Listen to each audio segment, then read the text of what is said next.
coming to you live from deep in the mountains of the Missouri Ozarks on Wednesday, the 23rd day of October, year of our Lord 2019, and welcome to the John Moore Show. We begin our show with something that Valerie Jarrett has probably never done. In case you don't know it, she was actually running the White House during the Obama administration while Obama was playing golf. Valerie Jarrett would never do the following. That would be say the Pledge of Allegiance. I pledge allegiance to the flag of the United States of America and to the republic for which it stands, one nation, under God, indivisible, with liberty and justice for all. Our perfect tip of the day, I want to make sure you all inventory all your medical supplies, make sure that you have what you need. We had an old saying in Special Forces about blowing up a bridge. Figure out exactly how many explosives you need and then double it.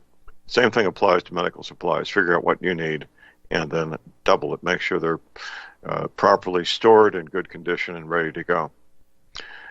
We have a patient waiting in the green room, my friend, Professor James McCanney. Professor McCanney taught mathematics at Cornell University.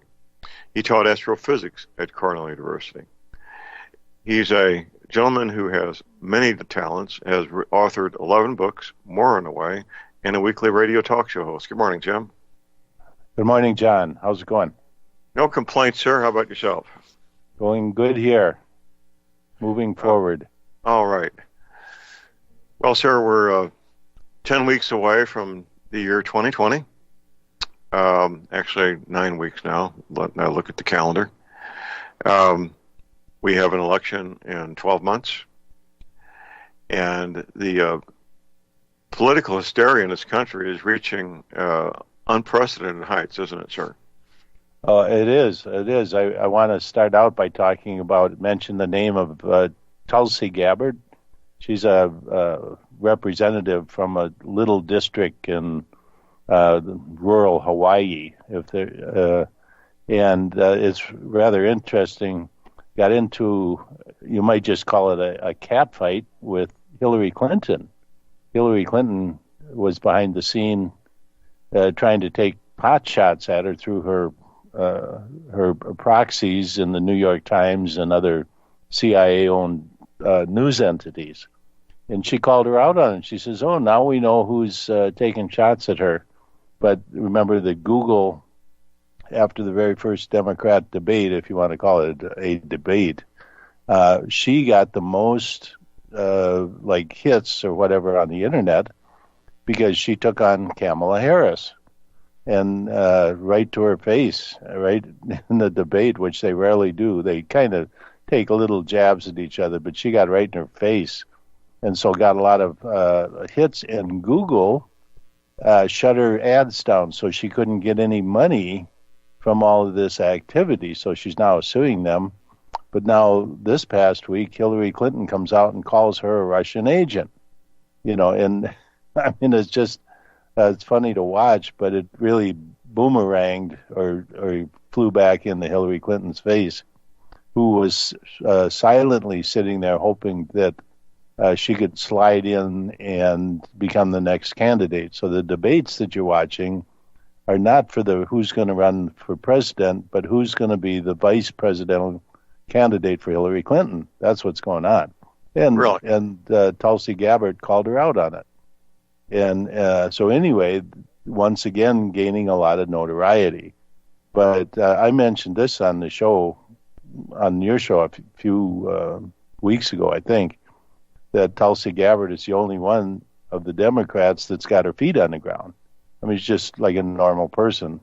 Been in the military, two tours of duty in the Mideast, and is smart. Just one of those people that kind of. But what's interesting is she's coming out of the pack here. You might call her the dark horse, the person that no one even ever imagined would be in the race at this point, and coming out with a lot of notoriety. But she's gaining a lot of ground, oddly enough, with everybody, and because she's got a message that's very clear. Unlike the other ones, she's not give away everything to everybody, but it's just very interesting to watch. This is one of the more interesting Democratic political, what would you call it, situations that has ever happened. I mean, she's not a company woman, so to speak. She's her own person, and it's getting very interesting because they don't want her there. She's not part of the company team, and she even said she wants to take back the Democratic Party from the globalists, basically the corporate giants. So anyway, well, it's just getting interesting. That's the end of her right there. Well, yeah, right. But anyway, it's an interesting dynamic, and it flushed like a pheasant on a cold day. Hillary Clinton had it flushed her out into the open.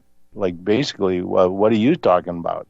You're just the old candidate from 2016. If you want to come out and be a candidate, get out of the bushes and quit taking pot shots at people. And so it really exposed Hillary Clinton for what she's up to. And so anyway, no, there's a lot of people that say that that's the plan, that who you're watching on the Democratic debate is vying for vice president under Hillary. That's what's going on. Amazing. Absolutely amazing. Yeah, but I mean, talk about a bunch of nutcases out there. I mean, Elizabeth Warren just called for all transgenders in all other countries to be allowed to come to the United States without visas. Just bring them here. Well, isn't that special? Yeah. So anyway, yeah, I don't know. But it's hardly worth discussing all the insanity or the shifty shift and his secret. This is like right out of the movie. What was that movie that with Saturday Night, all those Saturday Night Live people, and they had the super secret, what is it, meetings, etc. I mean, what's going on today is absolutely insane. And it is. And Congress is not doing a thing. Absolutely has not done anything for the American people. It is amazing. It is truly amazing. We got a question or comment for Professor McKinney. Give us a call at 800-313-9443. Well, Jim, before it gets away from us, what updates on the wing generator do you have for us, sir? Well, trying to simplify the whole process of manufacturing and delivery and assembly, and so that's what's going on right now, and it's very important because we're moving into these smaller units, which turn out to be in demand. So anyway, simplifying all of this from an engineering standpoint is very important. So anyway, that's the latest development, and also the ability to sell larger ones that can be used for co-ops. And so these are regions in which all of the big companies got out of the wind industry and this size of electric generation a long time ago because they didn't have a product that worked. There was no payback. So solar came in, and solar was the only game in town. And solar doesn't work. Solar, I mean, the sun only shines a few hours a day. I don't care how good you make your solar panels. That's just a fact of life. The wind blows all day long and all night long. So anyway, the thing is that the wing generator actually works, and so it'll the issue is that we can sell to people who need co-ops, and there's a lot of situations like that, up to 250 kilowatts, which is a lot of energy. I mean, if you're talking about even small towns or islands, places like that have a lot of wind and are burning number 2 fuel oil for energy. So anyway, those are the latest developments. Okay, that's good, sir. That's a good update. I'm reading articles about increased activity in the Cascade Mountain area, the subduction zone just off the coast of Washington State, and apparently more concerned about what's going on at Yellowstone. Do you have any follow-up on any of those issues there, Jim? Those are active areas, and Yellowstone has always been an active region. We've been through this, John. Getting the water out of the lake at Yellowstone it has to be done. And while NASA is telling us we're supposed to pump water down into the magma there, which would take that thing and send it off into orbit, literally. I mean, that's the NASA solution. And, of course, the real solution, getting the water out of there, gets no publicity at all. Right. You tried, we went through this, you tried to contact some people at the U.S. Geological Survey, and what a bunch of worthless people. I mean, they're on a par with NASA as far as not doing anything and getting a paycheck.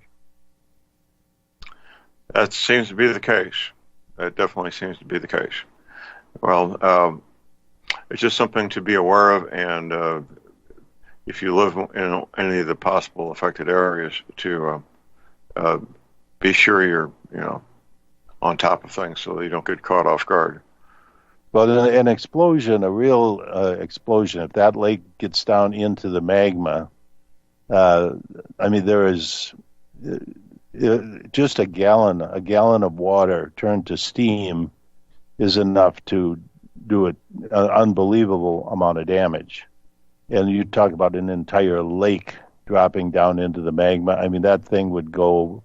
There have been 3 events in the history of the world in Yellowstone where it took out the equivalent of about 10 states and literally killed everything in those regions to the east and southeast of where the crater was at the time. The crater used to be in Idaho, west of where it is now. The crater has moved, but 3 times in history it has had water in it, and 3 times in history it has exploded into the biggest volcanic eruption in the history of the world and devastated vast areas of the United States western area, what is now the western United States. And it is due to do it again. And all we got to do is drain that lake, and it won't happen. Well, both you and I made a diligent attempt to get that done, but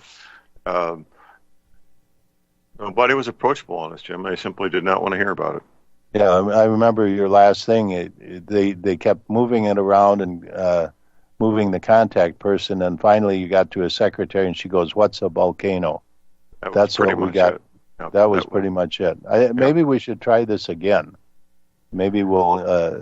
I mean, this is very important. This is at the top of my list of what I call mega Earth projects, things that have to be done. Well, it certainly reaches sufficient importance to give us some attention once again. Well, you and I can talk privately about that, Jim. We don't need to be trying to figure that out here on the air. We got a caller here on hold. We got Chris in Missouri. Good morning, Chris. Good morning, gentlemen. I had a question for Professor McKinney. My question is the Michelson-Morley experiment. Are you familiar with that, Professor? Oh, yes, very familiar with that. Can you explain that to me, how they do that test and it doesn't seem to show that the Earth is spinning?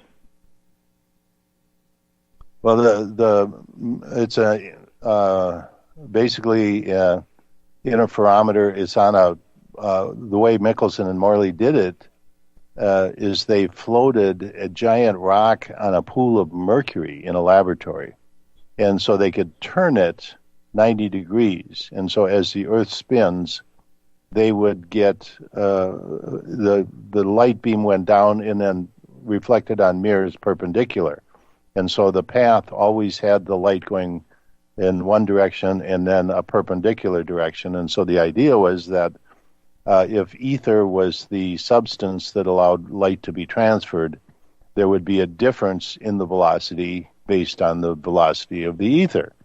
And so what they came up with is no matter how they oriented the device, it did not show a difference in velocity of light in the perpendicular directions, which meant that light was going at the same velocity in all directions.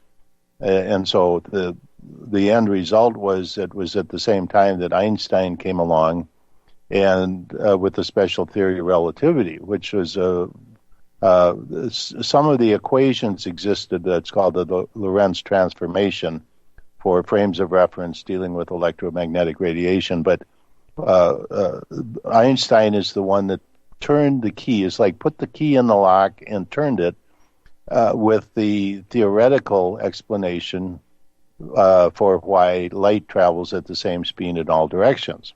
And so it was an amazing, it was just one of those things that nobody expected. And interestingly, out of the mathematics, out of the side, out of nowhere, falls E equals mc squared, which is the basis for nuclear energy and nuclear bombs, etc. So that whole piece of history is really interesting.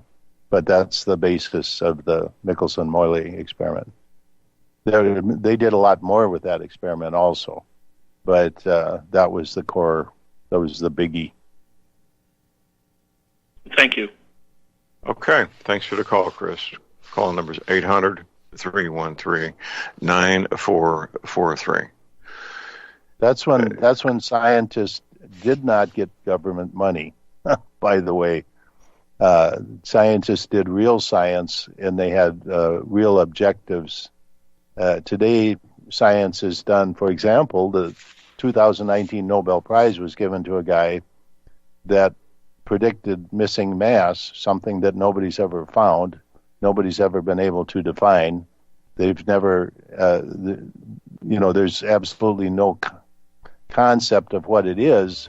It's just that the equations of cosmology don't work out, so they invent mass that isn't there, literally called the missing mass. And a guy won a Nobel Prize for this, for predicting something that nobody's ever found, nobody's ever been able to define and detect. So that's that's the current state, and NASA was praising this as a great achievement. So that's the state of science today. Compare that with the Michelson-Morley experiment. It doesn't sound like a great achievement to me, John. Yeah, absolutely ridiculous what's going on today. Amazing. Yeah, very, very amazing. Tired of being lied to by mass media? It's growing more and more apparent today that news is received less and less through standard media outlets. Even with a growing audience every day, RBN is beginning to direct more efforts into social media. Social media and the use of the internet is fast becoming the primary source of people for news, regardless of demographic. RBN has set out to provide some of the best news on the internet through republicbroadcasting.org, and also has begun to use the tools to our advantage by way of social media. Republic Broadcasting is now operating a Facebook page to function as yet another avenue to have our collective voice reach new audiences across not only America, but across the globe as well. The Facebook page features not only news, but also an RBN player to listen to our broadcasts. Get involved by visiting facebook.com/Republic Broadcasting and liking our page and share it with your friends and family, because you can handle the truth.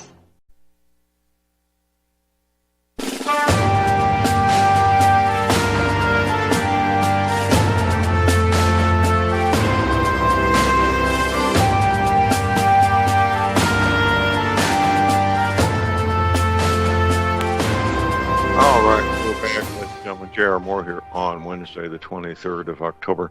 Jim, before we get to our next caller, tell people about your two radio shows, how they can listen live to the archives, if you would, please, sir. Thanks, John. Every Thursday evening, 6 p.m. Central Time from WWCR Nashville, Tennessee, the James McCanney Science Hour at the Crossroads airs, and it re-airs about 7 different times in the next day or so. But all the ways to listen, including the archives, are on my webpage, jmccsci.com, and then also my paidcast, $3.95 per month for my extra hour of scientific topics. And right now I'm dealing with education. an education program that's going to be about 2 years long, just getting started on that. So those are the two programs that air weekly. All right. Outstanding. Our next caller is Elizabeth in New York. Good morning, Elizabeth. Good morning, John. Good morning, Professor McKinney. Like you were saying earlier, a hydrothermal eruption is absolutely possible. Michael Pollan just recently came out and admitted that. And the other thing, some of the people who have been monitoring the seismographs and that are saying that there have been Torino events occurring. It shows up on the seismograph like the shape of a screw. And from what I understand, that sometimes is an indication that there are changes going on that eventually could lead up to an eruption. Have you looked into any of that, Professor McKinney? Can you speak to that, whether that's indeed true or not? Or in terms of all of anything going on recently, I've had my efforts directed in other areas, so I haven't seen anything recently. But you said Michael? What was Michael that? Pollan. He's, as far as I know, I believe he's associated with Yellowstone. I'd have to go double check on like that. A government I do know that. Or something. Yeah. But that he had. Yeah, go ahead. Go ahead, Elizabeth. Go on. I do know that he has some kind of authority about what is actually occurring at Yellowstone. Whether he's directly connected with Yellowstone or with USGS, I can't recall. I would have to double check into that. And what did he say? He was saying that it's absolutely possible that there could be a hydrothermal eruption. And wouldn't that be what you and John were just basically speaking about? Right. Let me the water explain. Going into the magma could. Yeah, let me explain the typical standard geological explanation for explosions of a volcano is that there are gases that come up with in the magma and expand, and that's what causes the explosion. It's my work that shows that what happens is with eruptions, with geological activity, the water in water table seeps down into the magma, and then the first little bit will cause an explosion. That will clear out a region where water can drop down, and that's why you get this pulsing sensation with the volcano before it really unloads. And then finally, the big quantity of water drops down onto the magma, and that's where the roof comes off, like Mount St. Helens, for example. So you got to get rid of that water. NASA's solution, when asked about this, they said they wanted to form a reservoir above the Yellowstone and pump water down into the magma to cool it off. No, excuse me, but the magma is going to win, and it's going to turn that to steam, and they're going to actually start the process that creates the supervolcano. But it would be like a pressure cooker, wouldn't it? Yeah, that's right. That's right. Pressurized steam, of course, is going to blow up. Yeah. And so, anyway, you got to get the water out of there. So I don't know what Michael's background is. Poland. I'm sorry, what? Michael Pollan, that was his last name. And the whole thing of it is they have been not only downgrading the quakes that are happening there, they've been hiding the data. That's exactly true. They have been downsizing, downgrading everything. Not reporting it. And so anyway, the thing is, we got to get the water out of there. And it's not the standard geological theory of how volcanoes work. And so there again, we're dealing with people who don't know what they're doing in charge. So it's, this is what we're doing. But anyway, John and I are going to talk off air about possibly making an attempt to do this again. But it's really important. I mean, this is something that would affect the entire world because the the bread baskets of the world are in the northern hemisphere. And this would cool down an explosion there would cool down the Earth. And there was an explosion in the Middle Ages, I think it was Krakatoa. And there was literally starvation around the world because there were many years when the crops failed because of shortened summer, lengthened winters. So this is really important. It's the number one thing in the world right now, not Mr. Schiff's hidden agenda in his secret meetings. The most important thing in the world right now is Yellowstone volcano and getting the water out of that lake. And I show on my webpage how to do it. There's a breach in the southeastern. Oops, we got commercials. Jim, hold that thought. We got a break. We'll be right back.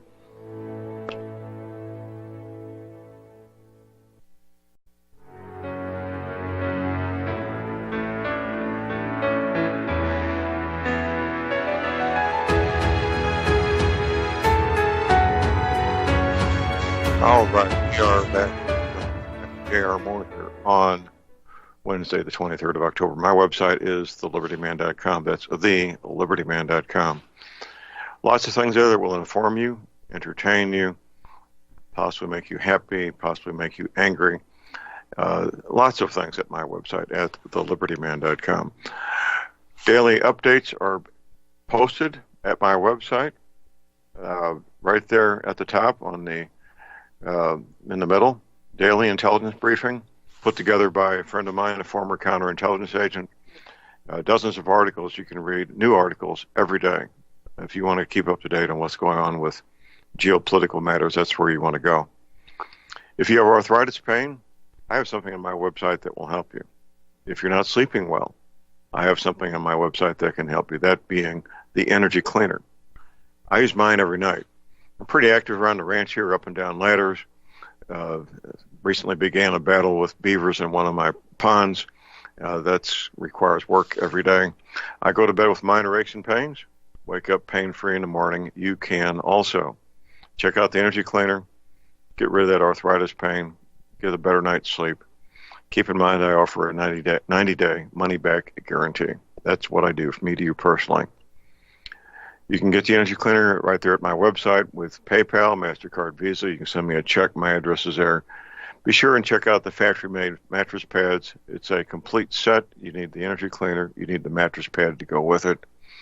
You can call my toll-free order line 24 hours a day. Here it is, 800-592-9543. I say again, 800-592-9543. Visiting Professor James McKinney, his website is linked to my links page. And let's see, is Elizabeth still there? Yeah, I'm still here. I didn't know whether we were done speaking or not. That's why I hung on. The other thing that I just wanted to comment on about Yellowstone, they've moved the cameras back, and I'm questioning, they know that there's been uplift and some deformation going on there from some of the data and everything. And I've also noticed that there's been a lot of steam venting, more than usual. Well, yeah, what's going on is this water is dropping down. That's where the steam is coming from.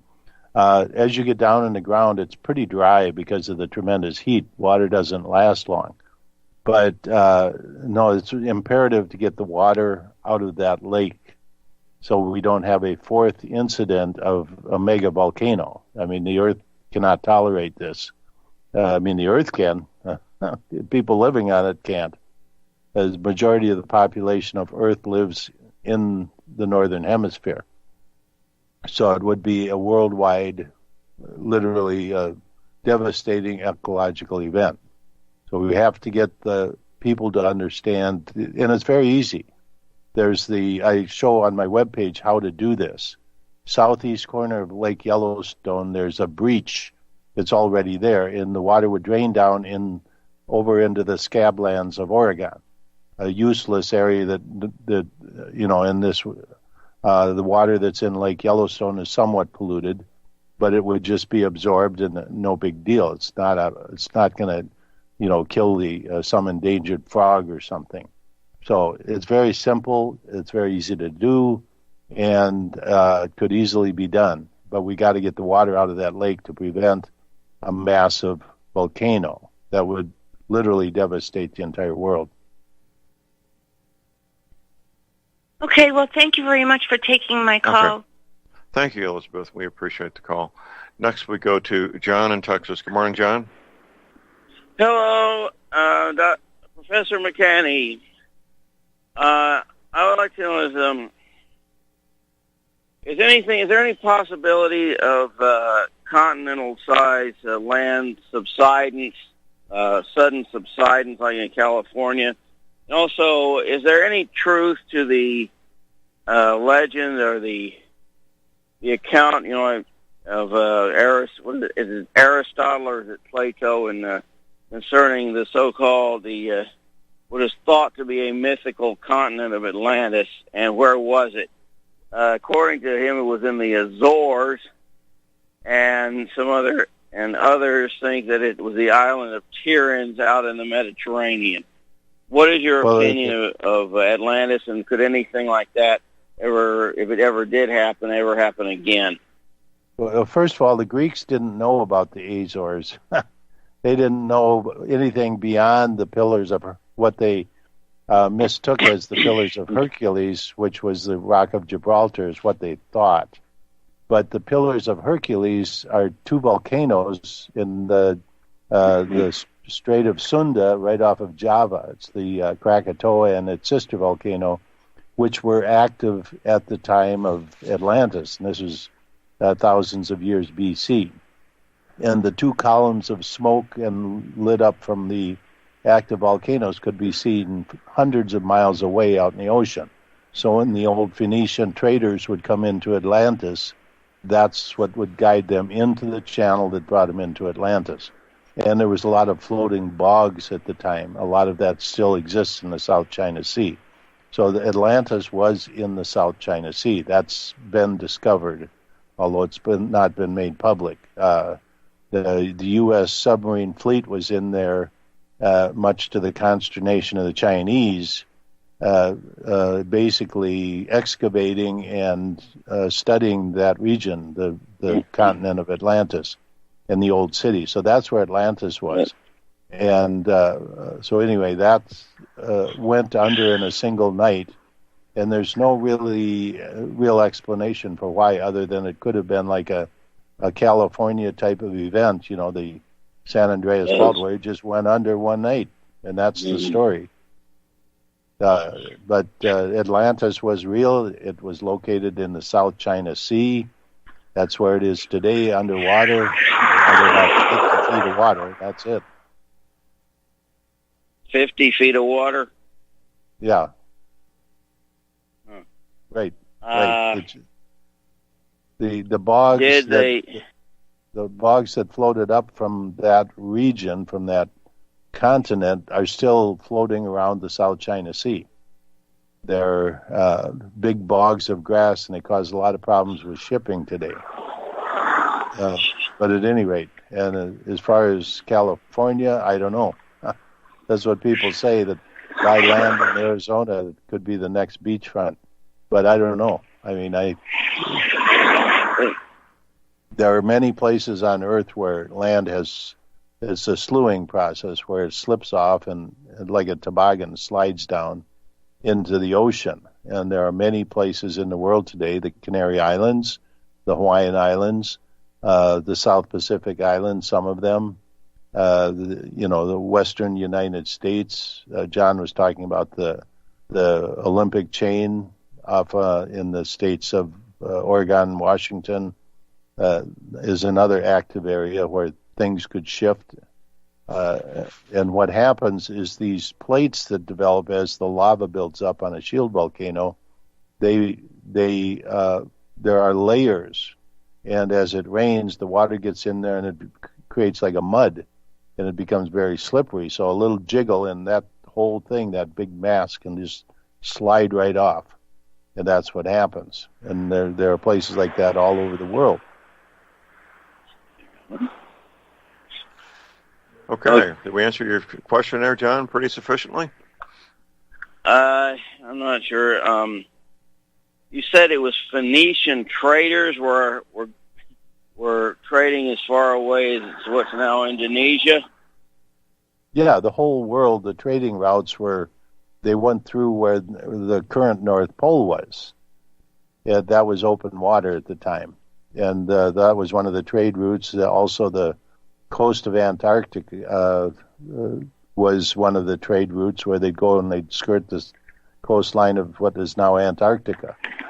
And to cross over and at the time, the Atlantic Ocean was the whole world ocean. There was only one ocean. It was called the Atlantic Ocean, the ocean of the Atlanteans. That's where the term Atlantic Ocean comes from. And by the way, like I said, the Greeks did not know about the Azore Islands. They just thought it was beyond what they believed the Pillar of Hercules. They believed it was the Rock of Gibraltar, and that's carried on into modern mythology regarding Atlantis, and it's totally false. The Pillars of Hercules, like I said, were the Krakatoa and its sister volcano, which mostly are not there anymore because of massive explosions. When I was talking earlier about the Middle Ages explosion that caused great famine, that was one of the volcanoes that blew. Okay, John, we appreciate your call, sir. We need to move on. Next we go to Ron in Utah. Good morning, Ron. Good morning, John. How are you? Really good, sir. What's on your mind? The volcanoes that are erupting, we've had up to 22 volcanoes erupting last week at one point in time. What is your opinion on why we have all these volcanoes erupting, and what can we do to prepare for a volcanic eruption even here in the United States? We have quite a few volcanoes. We have 169 volcanoes here just in the United States. What do you think could happen if we had even one volcano erupt here in the United States? Well, most of them are pretty benign, and any eruptions would be local, like Mount St. Helens, which was a pretty big eruption. But, I mean, it didn't affect, there was dust. People could find dust as far east as New York City. But it wasn't a showstopper. The one that's really going to affect things is Yellowstone. And it's probably the only one that we really have any control over. The rest of them are underground water tables that we just don't have access to. But Yellowstone is a clear-cut case of a big shield volcano with a lake at the top, and we can drain that lake. It's not hard to do, and that would solve a big volcano, super volcano, the type that blows a lot of material into the stratosphere, and that starts. That's the thing that you got to avoid. Without that lake there, Yellowstone would just be another oozing shield volcano, local event. Right. Now, NASA a while back was talking about throwing water into the volcano itself. I mentioned that. Yeah. How ridiculous! That would cause, what a bunch of idiots. Yeah, exactly. That would blow that cotton picking thing to a cataclysm, and that's not what we want to do. Recently, there's the volcano in Hawaii. Was about 2 years ago now? No, about a year ago. It was active. A year ago. And there was a company creating electricity by pumping water down into the literally right down into the volcanic magma right there. And some people believe that that's what kicked off the most recent eruption, although it's the most active volcano in the world. You probably would expect a volcano. And one thing is you probably don't want to build your house down below a volcano, especially the most active one in the world. So there were a lot of houses lost because people built in that for the county allowed them to build in those regions.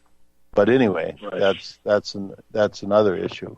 And of course, they were total losses because no insurance company would insure those houses. There apparently were some very nice houses that people had built. But anyway, that's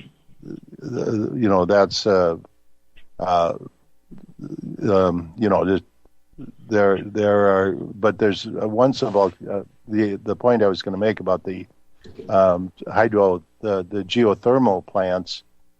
There was one also, I think, in Nevada. It was Harry Reid and his boys were the owners of those companies, and they shut them down. There should be a moratorium worldwide of drilling anything under. There shouldn't be no drilling in the earth more than 5 miles down. There should be a moratorium.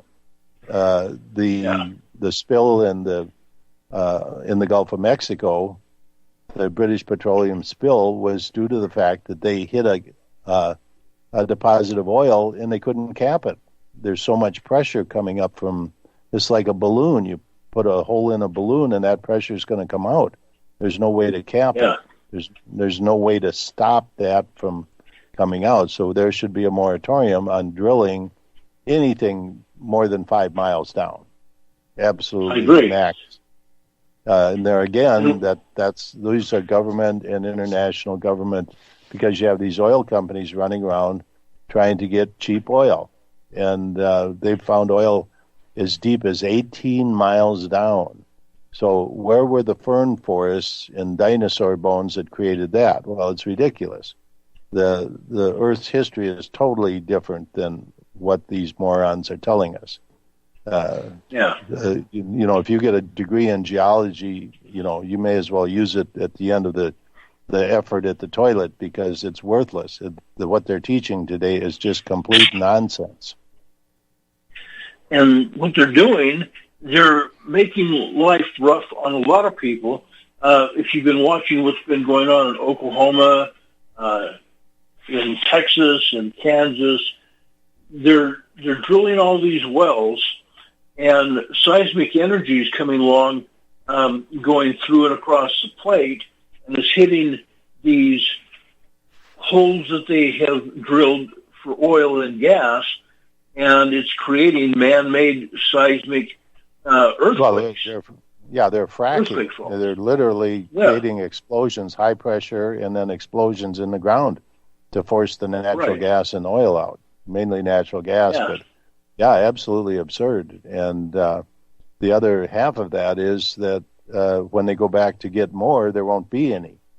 They're getting it all out at once. It's a cheap way to get a lot at once, and it's a very, very bad idea.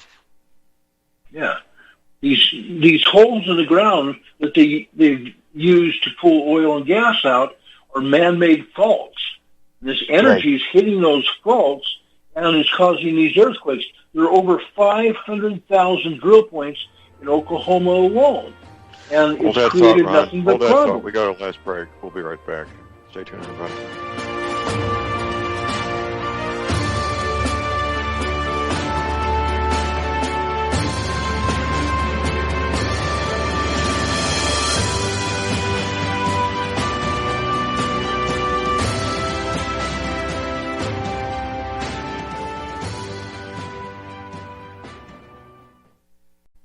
Tired of being lied to by mass media? It's growing more and more apparent today that news is received less and less through standard media outlets. Even with a growing audience every day, RBN is beginning to direct more efforts into social media. Social media and the use of the internet is fast becoming the primary source of people for news, regardless of demographic. RBN has set out to provide some of the best news on the internet through republicbroadcasting.org, and also has begun to use the tools to our advantage by way of social media. Republic Broadcasting is now operating a Facebook page to function as yet another avenue to have our collective voice reach new audiences across not only America, but across the globe as well. The Facebook page features not only news, but also an RBN player to listen to our broadcasts.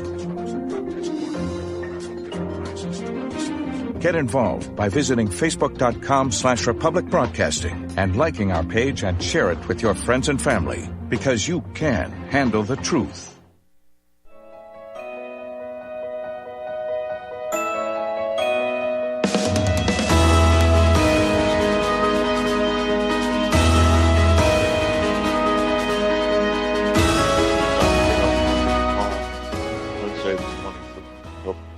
Ron, we need to wrap up your question here, sir. No problem. I'm also wondering thoughts about the geothermal wells being hit with earthquakes as well. The geothermal wells that we have at Kozo, that we have even over near Kilauea, and over north of San Francisco up in the geysers. All these geothermal wells are also getting hit with these earthquakes.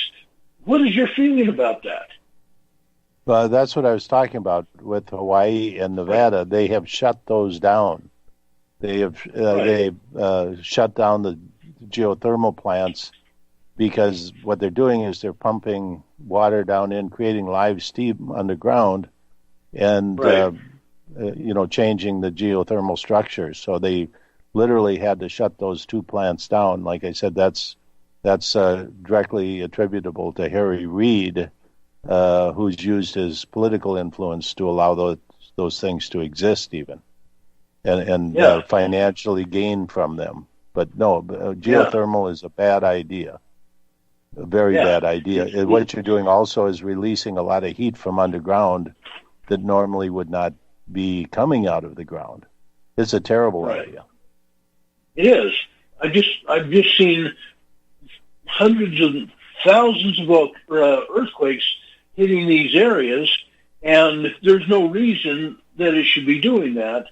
And every time there's a lull in those earthquakes that are hitting those geothermal areas, then we have a large earthquake. Yeah, well, they have to.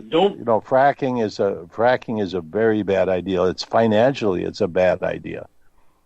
So what looks good on initially is not always a long-term good idea, and fracking is one of them. Deep well drilling is a bad idea. And people have to understand the dangers of doing this. Right. I've been studying this for a long, long time, years. I have a degree in law enforcement. I spent 24 years in federal law enforcement, and my secondary degree is geology. At first I wanted to become an astrogeologist, and that didn't happen because my vision was bad. But and now it's been corrected. But I studied this. I studied earthquakes and geotechnology and tectonics, and we see this happen time and time and time again. I don't know what these people were thinking. I just don't. Well, it's like I say, geology today. A degree in geology is a degree in misinformation. So, and trying to deal, especially with the government. And once these people get into government and start controlling policy, they're not elected. They have no power, but they carry these archaic ideas with them, and that's where we are today. I mean, this is the dangers of doing all of this, and plus we have plenty of natural gas. You don't have to have fracking. We're out of time, gentlemen. Hey, John, Jim, thank you, sir. Ron, thank you for the call. Thank you. Okay. The Green Beret. All right, we're back, ladies and gentlemen. J.R. Moore here on Wednesday, the 23rd of October. Prep tip of the day. I want you all to inventory your medical supplies, figure out exactly what you need, and then double it. You can't have too many medical supplies. You really can't. Make sure they're properly stored in a cool, dry location away from direct sunlight. If they need to be refrigerated, that they're refrigerated. We have patient in the green room, my friend Jeff Nyquist.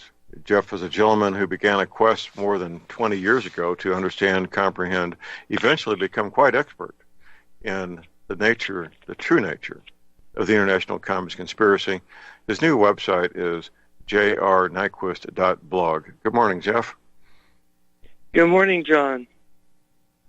Well, sir, each week we are more amazed than the week before at how blatant the communists have become, aren't we, sir? Yeah, it's quite a show, actually.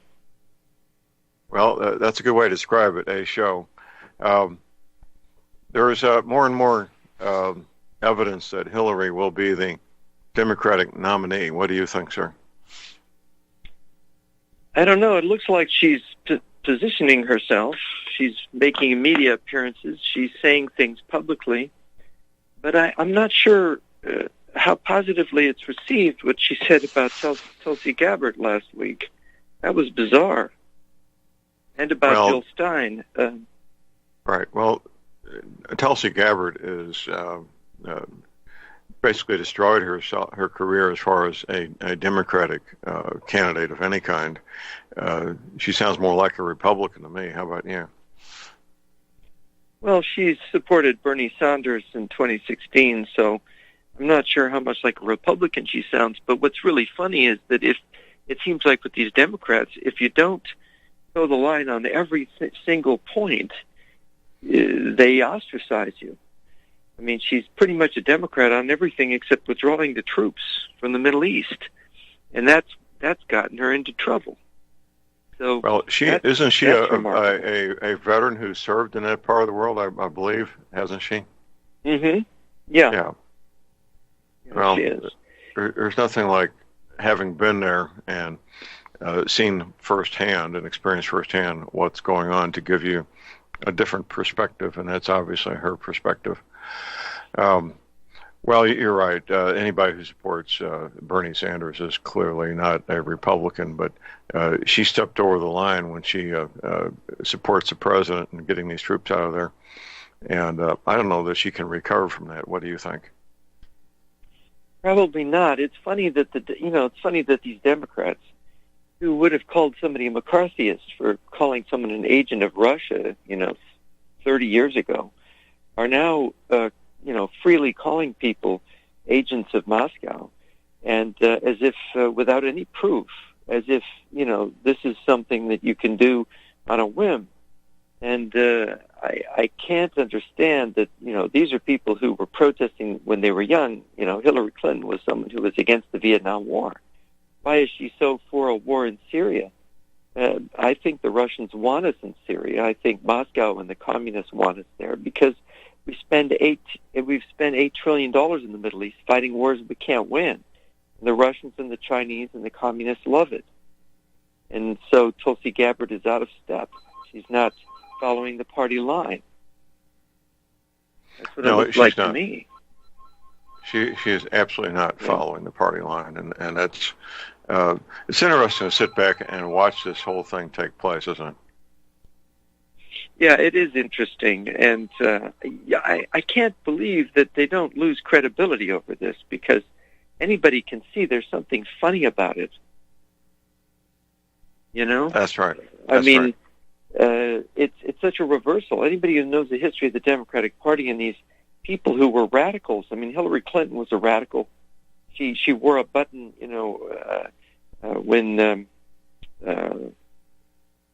when she was governor of Arkansas, when she was the first lady of Arkansas, she wore a button saying "proud member of the Communist Party" when she met some businessmen for the first time. She dressed like a hippie. And so this is the person who's now this respectable, supposed conservative warmonger. It's not believable. Her and her husband are as radical as they were ever. I mean, she wanted socialized medicine. She's a socialist. How does she depict herself as a conservative? This is a deception. It's a classic deception. That's right. That's right. Well, as this thing plays out, we have an election in 12 months. It'll be 2020 in 9 weeks.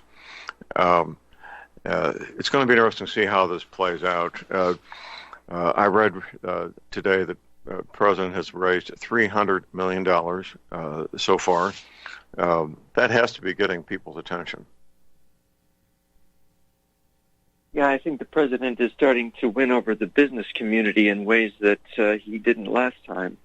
I think his effectiveness with the economy is, and the fact that Elizabeth Warren is attacking Wall Street, I think it's starting to wake some people up. So, and I think businessmen should be wary. If you want to see your business support go away, that's the way to do it. Yeah, that's right. I mean, they used to be clever. They used to promise Wall Street the moon, and then they would hammer them when they get into office. But this is a new strategy, signaling that you're going to destroy them before you get elected, and asking for their money. I don't understand. I don't either.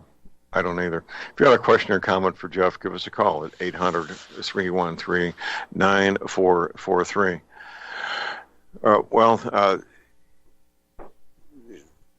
We keep hearing, and I keep reading, and I'm sure you see articles also about the consequences of the 2020 election, what will happen when a president is reelected, what will happen if he's not, the serious attempts to impeach this president, which there's no evidence of any kind that would constitute anything near an impeachable offense. This latest story that they're attempting to use about the telephone call to the president of Ukraine is a bunch of silliness, isn't it?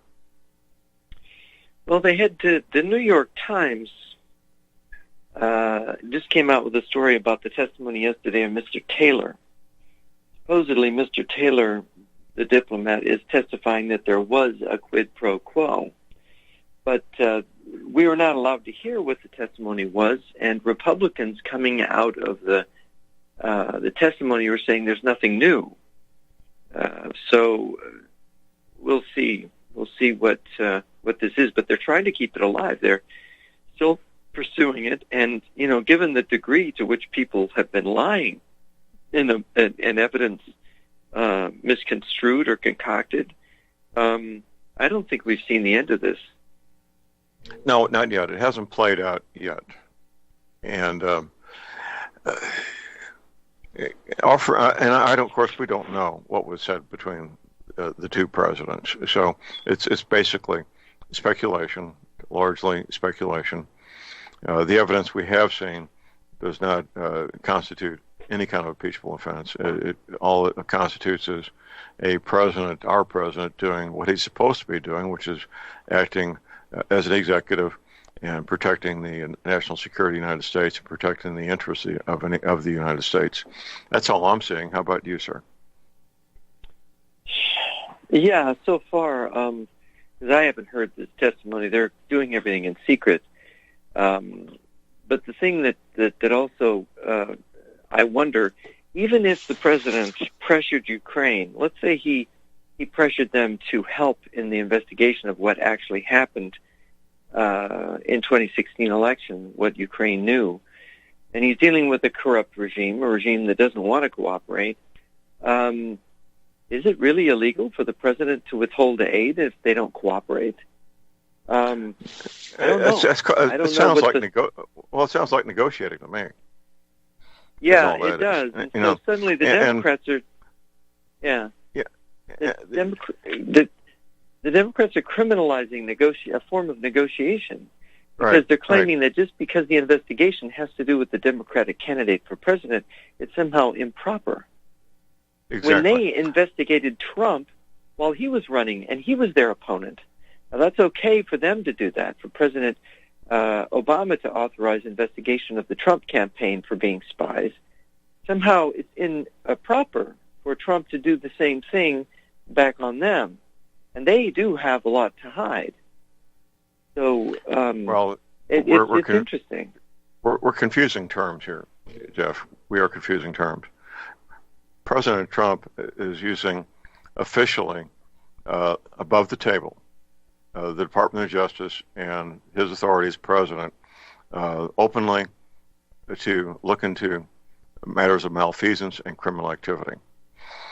What President Obama was doing was working sub rosa to use and work with foreign intelligence agencies and our own intelligence agencies, the CIA and the FBI, to undermine a presidential candidate, sub rosa, without authority. And that's why it was all sub rosa, because they knew what they were doing was at a minimum unethical and very likely illegal.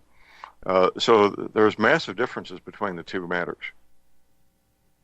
Yeah. Well, the one is a matter of domestic spying, actual domestic spying on a presidential candidate, which is what got Nixon into trouble in 1974. This, on the other hand, is asking a foreign government to investigate what appears to be corruption on the part of corruption and outright criminal activity.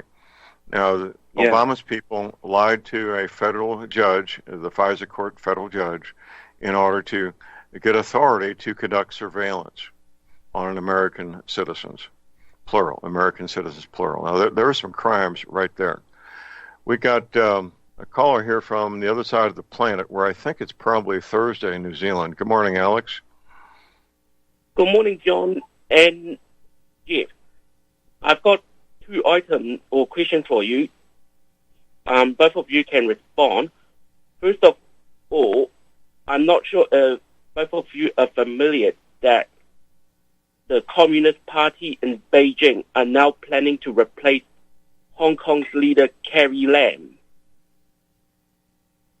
I wasn't aware of that. Just read that. Yeah. I just read that briefly in a note, but I don't know the details. And what is this for sure, Alex? It's going to happen. Sources are saying already it's going to happen, and the replacement will be sworn in next March. And there are already two candidates for it. Oh, who are they? Henry Tang and Norman Chan. Well, we can be sure those two candidates would be both good little communists and do whatever the communist regime in China wants them to do. And yeah, I've got a second. Seem logical, yeah. And my second thing is that I just wanted to let both of you know, it seems the media has also misrepresented what's been happening in Hong Kong. Recently, a U.S. diplomat who is now stationed in New Zealand, he attended a event with the overseas Chinese expatriates in Wellington. He was mentioning that he has seen the local Hong Kong Chinese openly discriminating overseas Chinese. And maybe you can explain why. Yeah, why would they do that? Overseas Chinese are usually seen as traitors by their local Hong Kong Chinese counterparts and even mainland Chinese counterparts as well.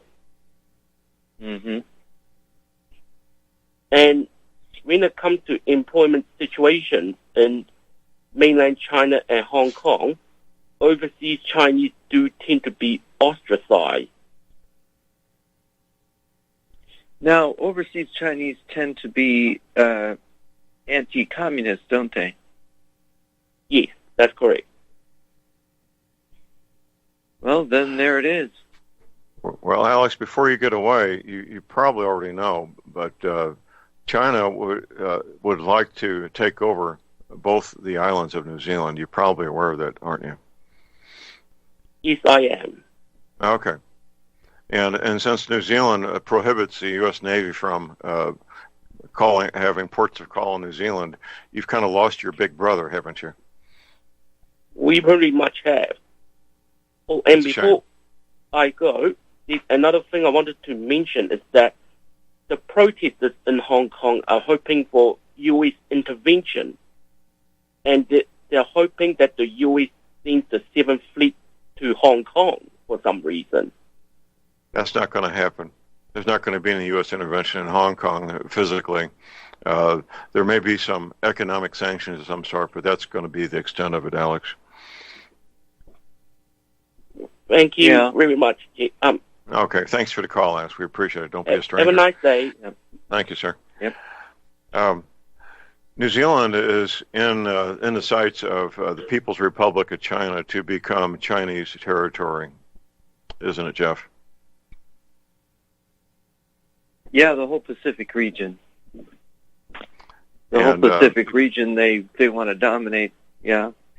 Communists in New Zealand raised protests about American warships having ports of call in New Zealand because they had nuclear weapons on board. Big deal. So what?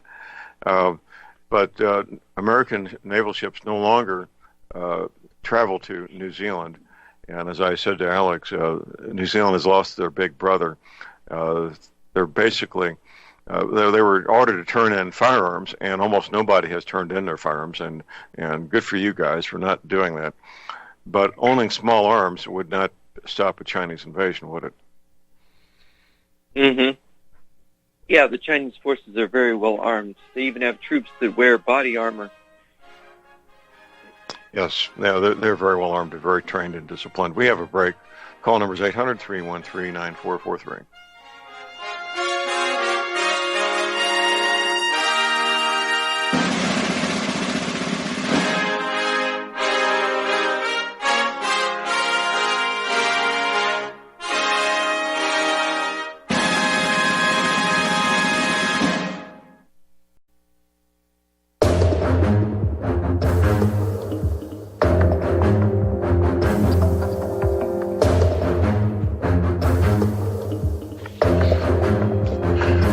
All right, we're back, ladies and gentlemen. Jaron Moore here on Wednesday, the 23rd of October. Wednesday, 23rd of October. Visiting with Jeff Nyquist. His website is jrnyquist.blog. I presume you're working diligently on your next article, Jeff? Well, I just came out with one last night. Oh, good. Yesterday afternoon, actually. Well, yesterday evening, your time. All right. Well, good. It's I didn't forward it to you, but it's about the conversation I had with Simona Pipko, the Russian lady that I talked to, former Soviet lawyer that I talked to last week or the week before last, and it's about the confrontation between the president and Nancy Pelosi last week, where.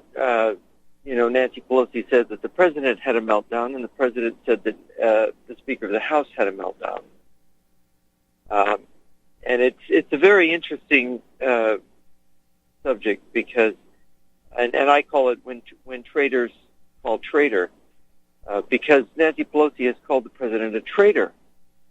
When traitors call treason. Pelosi, when traitors call treason, right? Yeah, when traitors call treason, right?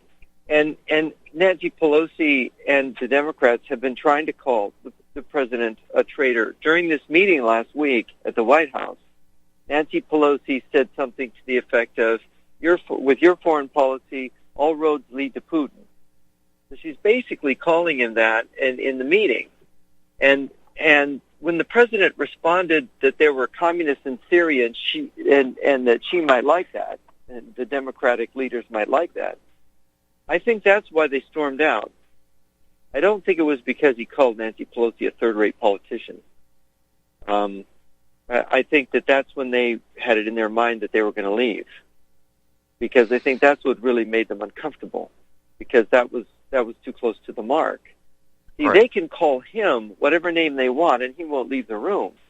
But if he, notices that they are following some kind of Communist Party line in their ideology. And you look at their ideology, their background. Look, when Tim Grosclose did an analysis of the members of Congress voting record, Nancy Pelosi had a 100% left voting record. Every leftist measure she votes for, unfailingly. She was, several years ago, the most left-wing member of Congress. for the squad to come along and pretend that they're more left-wing than her, I don't understand it. It's a game. It's a perceptions game. They're making Nancy Pelosi look like a centrist somehow, and she's not. And I think the president is well aware of it. Maybe that's the goal, to have the squad be so off the charts, crazy radical that Nancy Pelosi looks moderate by comparison. Maybe that is the goal. I think that's one of the tricks in their bag of tricks, to fool people about how really radical Nancy Pelosi is. And this is why when we had Alex calling from New Zealand, this is why one has to be suspicious when Joshua Wong and Denise Ho go to meet with Nancy Pelosi before creating this bill, the Hong Kong Freedom and Democracy Act. Like, what is this act about? And I think we've mentioned on the show before that it has a visa waiver in it. Well, what, are we going to have 100,000 refugees from Hong Kong? And how many of these refugees are going to have agents of the People's Liberation Army and the Committee for State Security of China? How many are going to be in there? Professor McCanney, first hour, Jeff, made a comment that Elizabeth Warren, Elizabeth Warren is advocating that all transsexuals worldwide be allowed to come to the United States if they choose to, with no other legal ramifications. All they need to do is want to be here, and every transsexual on the planet can come to the United States. Well, and here's the thing, is if anybody in any country in the world can get into the United States by claiming to be a transsexual, how can you tell whether or not they are a transsexual? I mean, all they have to do if they're a man is put on women's clothes, and then they can get into the United States? That's ridiculous. That means anybody who wants to come will come by just pretending to be that. Such a deal. It's... This is we're really into. We sometimes use the term the Twilight Zone, but for somebody my age to observe what's going on here, we're past the point of insanity being normalized. That is really what's going on. The normalization of insanity. It does seem to be. I mean, if you were to tell somebody 30 years ago, even just 30 years ago, what was happening now, they wouldn't believe you. They would say, you're crazy. That will never happen in this country. Yeah. And tell us about 30 years ago, if a healthy male high school student puts on a girl's wig, that he can go into the girls' locker room, you'd be laughed out of the room. You'd be, it's crazy. These teachers aren't going to permit that. The parents aren't going to permit it. The police aren't going to permit it. But that's what's going on. Yep. Here's our bottom of the hour break. We'll be right back.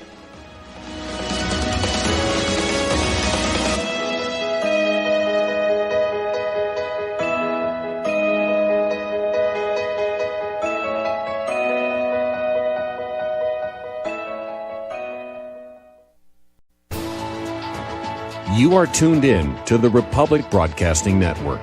Visit our website by going to republicbroadcasting.org.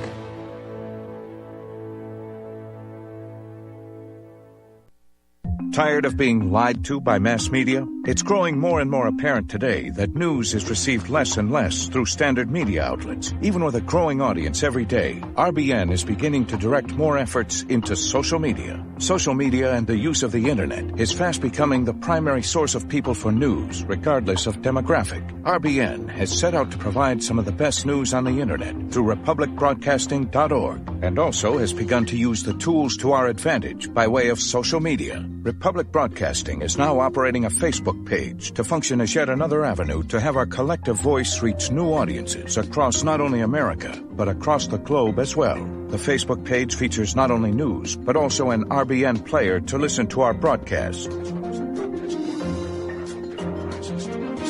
Get involved by visiting facebook.com/Republic Broadcasting and liking our page and share it with your friends and family, because you can handle the truth.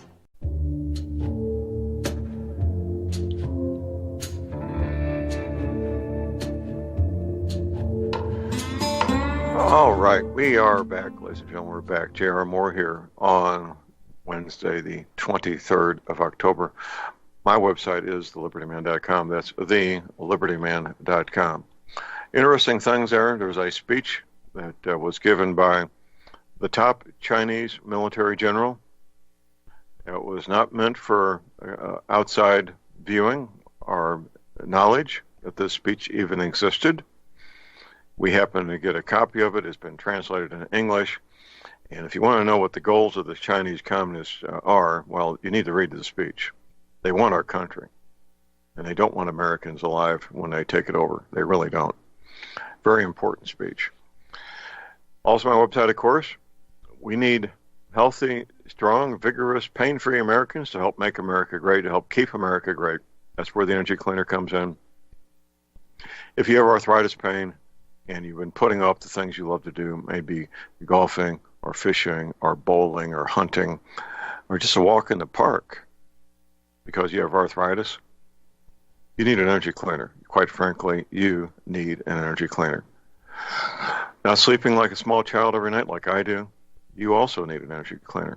Check out the energy cleaner at my website at thelibertyman.com. Check out the mattress pads that go with it. It's a complete package. Whether you have a twin-size bed, full, queen, king, California king, we have a mattress pad that will fit it. You can make your choice right there. Place your order using PayPal, MasterCard, Visa. You can mail me a check. My address is there at my website. You can call my toll-free R line to order your energy cleaner and your mattress pad. That's 800-592-9543. I say again, 800-592-9543. Visiting with Jeff Nyquist. His website is jrnyquist.blog. And Jeff, I read your article during the break. Very well done, sir. Thank you. Oh, thank you. Yeah, it's something that there's these little details in the news, and that we skip over them, but sometimes we should pause and take a closer look at the meaning and this interaction between it. Even in the New York Times, another point is that the New York Times and the Wall Street Journal each had articles about this event. And it's very interesting to me that the Wall Street Journal editorial page, which is more conservative, obviously, than the New York Times, mentions the president's remark about communism and suggested and kind of wondered, in an elliptical way, whether or not this was really more important. And the New York Times, in its attempt to reconstruct the argument, reconstruct the disagreement in the meeting, left it completely out, did not even mention it, which I found astonishing. It is, because it was critical. It was Yeah. It was the critical point of the discussion, the focal point of the discussion, and leaving it out is simply not acceptable. The New York Times is known as the paper of record. It's supposedly the most magnificent newspaper in America. And I will tell you, as a former journalist and a journalism major, that the New York Times, the writing is very good. The standards are high. The quality of the layout is really great. But it is not the content is the problem. There is a bias. There's a tremendous left-wing bias in the New York Times. And it's grown over the years. Yeah, well, there was a time when a copy of the Sunday New York Times for John Moore on a Sunday morning, along with a great Sunday morning breakfast, was about as good as it got. But I no longer feel that way about the New York Times. And Wall Street Journal I still hold in very high regard. We got a caller on hold here. We got Jerry in Texas. Good morning, Jerry. Good morning, John and Jeff. You're talking about the degenerates. There's no other way to put it. Homosexuals and what have you. Jeff, I don't know your age, but John and I are fairly close together. Wasn't that many years ago that it was something you didn't mention if you had homosexual tendencies. There was a homosexual. But now it seems to be a rite of passage. I was shocked. Hadn't been but maybe a couple of years ago. that Raymond Burr of Ironsides, he was a homosexual. I didn't know it. Look at Rock Hudson. Very discreet. Jim Neighbors, and three that come to mind. Now, these young ones, man, they're proud to claim they're bisexual or homosexuals, and seems to be a rite of passage. That's scary, folks. You know, it's kind of like when they, the Boy Scouts of America, you mentioned that the other day, John, they let homosexual troop leaders in. And a friend of mine, JP, his oldest boy was in the Boy Scouts, and I asked him something about it. He said, well, so long as they leave my son alone, I'm not going to worry about it.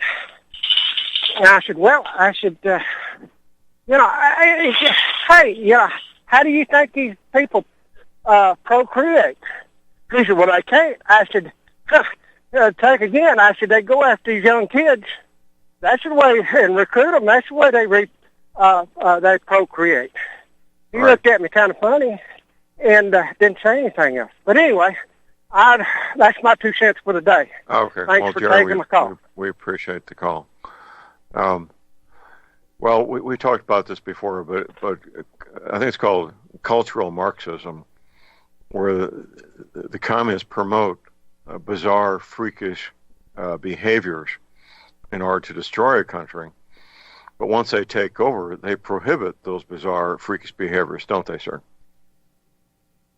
Yes, and of course it's a way to attack Christianity, because if you normalize and you lionize homosexuality, our traditional religion, which is taught that homosexuality is wrong, is then put in the wrong. So I think that's what it's all about. I don't think the left really cares about homosexuals at all. Only as it advances their agenda, and that's all they care about. We got a caller on hold here. We got Rob in Illinois. Good morning, Rob. Hello, am I on? You're on the air. Go ahead, Rob. Okay, good. That beep always lets us off here. I want to talk about the Hong Kong thing, but in just a minute. You know, with this Elizabeth Warren thing, she's just, first of all, when you think about inviting people, transgenders or transsexuals from other countries, they can't even afford operations, the maximum, you know, how do these people go through this transition process of, you know, in the poverty levels where a lot of these nations where these people might be coming from first place. So they'll come here to live off the dole to complete their transitions or whatever it may be. I don't know if you recall this, either of you, but, you know, there was some months back I heard a story where the immigration, when these people were crossing the border and the Border Patrol would catch them and whatnot, they are actually getting caravans where they're separating, like, I don't know what you want to call them, the transgenders, the transsexuals, whatever they are. And they were actually separating them in group and giving them priorities and actually giving them special housing. And not only that, they were giving them like classes on how to integrate into the U.S. population. You guys recall that at all? Well, I do recall that, and that probably began under President Obama, married to Michael Obama. And I don't know if that's continuing to this day or not. Do you know, Rob? From what I understood, it was, because it was, you know, like, you know, right. People were talking about it. There was articles and whatnot. Okay. Well, hopefully the president will conclude that, and we need to control our border. That's the bottom line. We need healthy, productive, educated people to come here that will integrate and become part of our society, and we don't need these mentally ill people. We really don't. You have any follow-up on that, Jeff? I agree with what you just said. Okay. Absolutely. Rob, anything else, sir? Yeah, you guys were talking about Hong Kong earlier, how we're not going to interfere with this, but you know, starting in the summer, the Congress was having like meetings on this and people talking, well, whatever, people, witnesses and whatnot, but they just currently, you know, I'm looking at this Time article here, House passes 3 bills to support pro-democracy protests in Hong Kong. Okay, this is October 16th. So not only they're passing bills to support the protests in Hong Kong, but they're passing bills to fund it. Did you guys know this? Well, that would be a mistake. Having American dollars go there would be a mistake.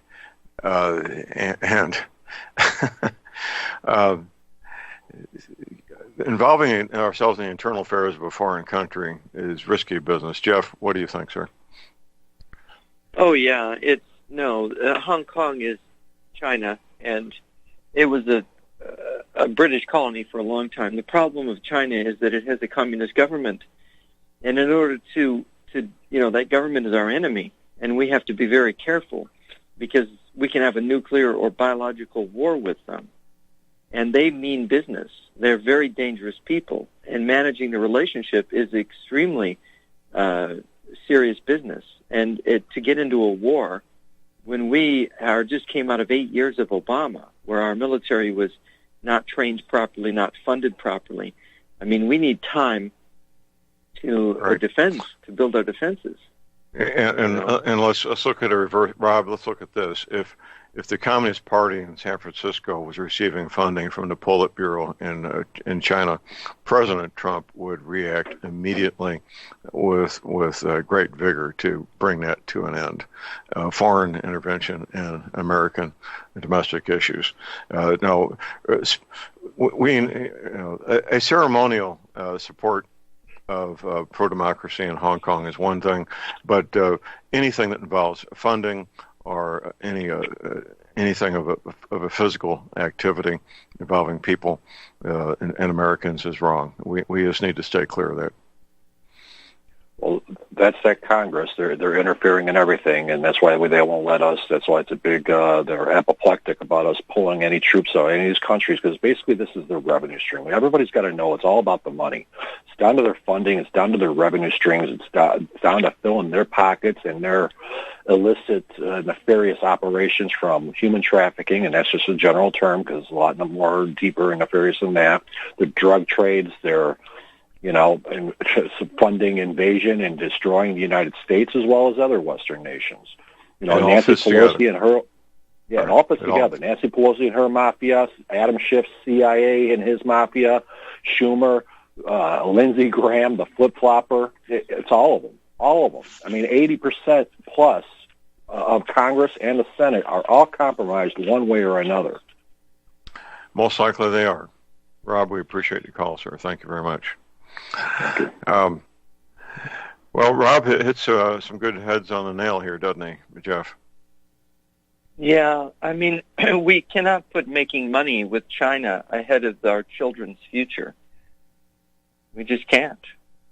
No, not at all. Not at all. And if I don't want to dwell on the Hong Kong thing too much longer, but Hong Kong is sovereign territory of the People's Republic of China, and that's the bottom line. Anything we do there, we need to do very cautiously because it is sovereign territory, and providing emotional support, political support, and freedom of things that can be done, good reporting of what's going on. That's certainly acceptable, but anything else is something that the United States should not be doing.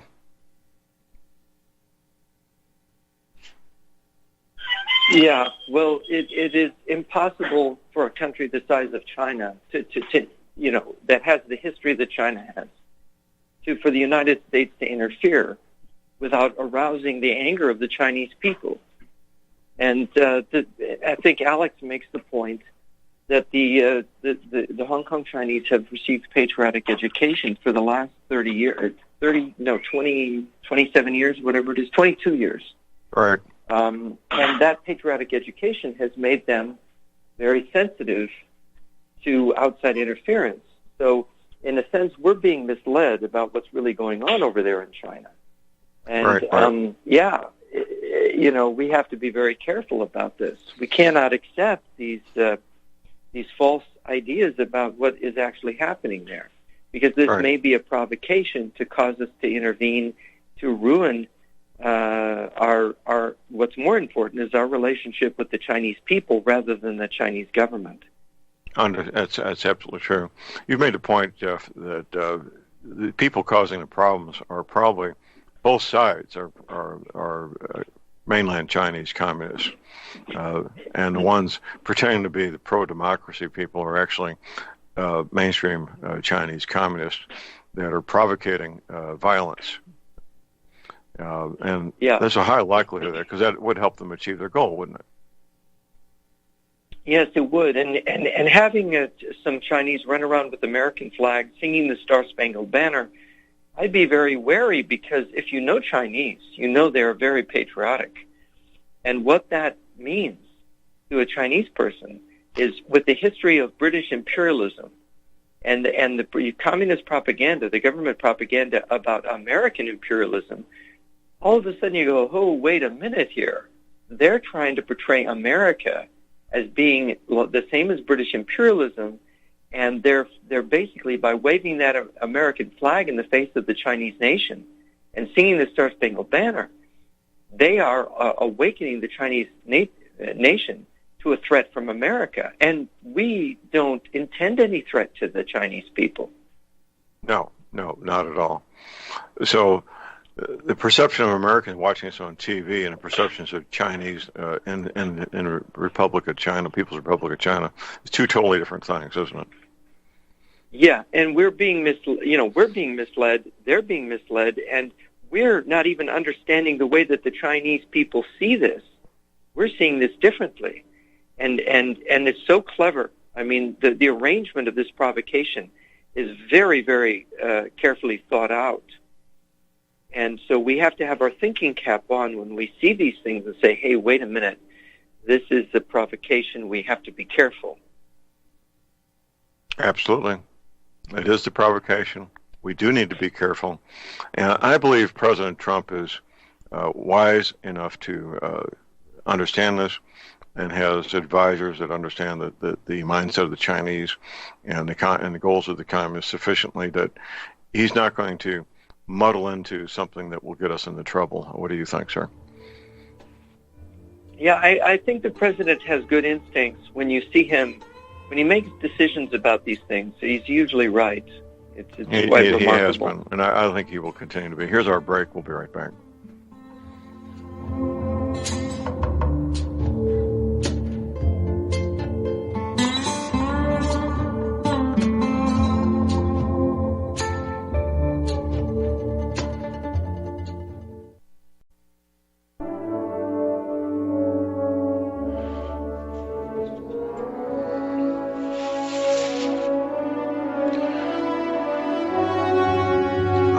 We are back, ladies and gentlemen. We're back. J.R. Moore here on Wednesday, the 23rd of October, visiting with Jeff Nyquist's website, jrnyquist.blog. Well, Jeff, we're the watchmen on the wall, you and I, getting the word out here every week for people to gain insight into the true nature of what's going on behind the scenes. People like Nancy Pelosi and company, Hussein Obama, Valerie Jarrett, I made a comment earlier in the show that about Valerie Jarrett was actually running the country while Hussein Obama was the president. And the communist connections of Hussein Obama and his key people are very clear and convincing, aren't they? Oh, yes, they are. The work of Trevor Loudon has been quite good in exposing that. And also the guy who wrote the book Radical in Chief. There's been Manchurian President, a number of books showing his radical connections. And it's when somebody is mentored by a communist, when they go to socialist scholars conferences that celebrate Karl Marx, when his friends at Occidental College describe him as a radical revolutionary communist. And there's never was a public break with these things. When his career began, his political career began in the home of Bernardine Dorn and Bill Ayers. When he took over the seat of a pro-Soviet socialist in the Illinois legislature, that she stepped aside specifically to promote him, this guy is coming from a communist milieu. I mean, there's no question about it. And all the people around him, and the people he put into the CIA and the FBI, like John Brennan, for example. So where is this coming from? What is the deep state? The deep state is the communists, and the communists are the deep state. And they have infiltrated, subverted, and penetrated. And this attack on a conservative president, a president who is one of the strongest anti-communist presidents we've had, is coming from them. And for that reason, for an ideological reason. And I think it's perfectly clear. To me, it is. And when they all line up, the way they have Nancy Pelosi with the squad and the Democratic Party, it's like they know they have to walk in lockstep. They have to follow this party line, and the party line is coming from Moscow and Beijing and the Communist Party. That's where it's coming from. That's who's leading these groups, whether they know it or not. That is who has corralled them. That is who the shepherds are over these sheep. And it's got to be exposed. We've seen this since the 1950s when we noticed the Democratic Party through the New Dealers and the Roosevelt administration were saturated with communists. We have to come to terms with this. This is nothing new. And now it's reached a real critical phase. And we have to start talking about it. We can't be afraid of being called names. After all, they're now calling us traitors, which is really outrageous. But that is what they do. It is. It is. And it's clearly in your article that you published last night at jrnyquist.blog gives very clear